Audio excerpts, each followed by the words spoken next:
ഞാനൊരു കഥ പറയട്ടെ. ലോകത്തിലെ ഏറ്റവും ശക്തനായ പക്ഷി അത് കഴുകനാണ്. എന്നിട്ടും ഒരു കാക്ക എപ്പോഴും അതിൻ്റെ പുറത്ത് കയറിയിരിക്കും. അവൻ്റെ കഴുത്തിൽ കൊത്തിക്കൊണ്ടേയിരിക്കും. പക്ഷേ കഴുകൻ തിരിച്ചടിക്കാൻ പോയില്ല. അവൻ്റെ വിലപ്പെട്ട സമയം പ്രതികരിക്കാൻ പാഴാക്കിയില്ല. പകരം അവൻ തൻ്റെ ചിറകുകൾ വിടർത്തി. എന്നിട്ട് അവൻ ഉയരങ്ങളിലേക്ക് പറക്കാൻ തുടങ്ങി. കഴുകൻ ഉയരുംതോറും കാക്കയ്ക്ക് താങ്ങാനാവാത്ത വിധം വായുമർദ്ദം രൂക്ഷമായി കൊണ്ടിരുന്നു. കാക്കയ്ക്ക് ശ്വസിക്കാനാവാതെ വന്നു. ഒടുവിൽ കാക്ക സ്വയം താഴെ വീണു.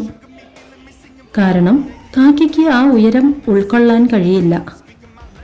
കഴുകൻ ഒരിക്കലും പ്രതികരിക്കാതിരുന്നതിൻ്റെ കാരണം നിങ്ങൾക്കറിയാമോ? ചെറിയ വഴക്കുകൾക്കായി തൻ്റെ ഊർജം പാഴാക്കാൻ അവൻ ആഗ്രഹിച്ചിരുന്നില്ല. അവൻ്റെ ലക്ഷ്യസ്ഥാനം വളരെ മുകളിലാണെന്ന് അവനറിയാം. അതുപോലെ ആളുകൾ നിങ്ങളെ താഴേക്ക് വലിക്കാൻ ശ്രമിക്കും. അവർ നിങ്ങളെ വിമർശിക്കുകയും അസ്വസ്ഥരാക്കുകയും ചെയ്യും. പക്ഷേ നിങ്ങൾ ഉയർന്നുകൊണ്ടേയിരിക്കണം. പ്രതികരിക്കുന്നതിൽ നിങ്ങളുടെ ഊർജം പാഴാക്കരുത്. വളർച്ചയിൽ മാത്രം ശ്രദ്ധ കേന്ദ്രീകരിക്കുക. നമ്മളെ വിമർശിക്കുന്നവർ ഒരു ദിവസം സ്വയം വീഴും.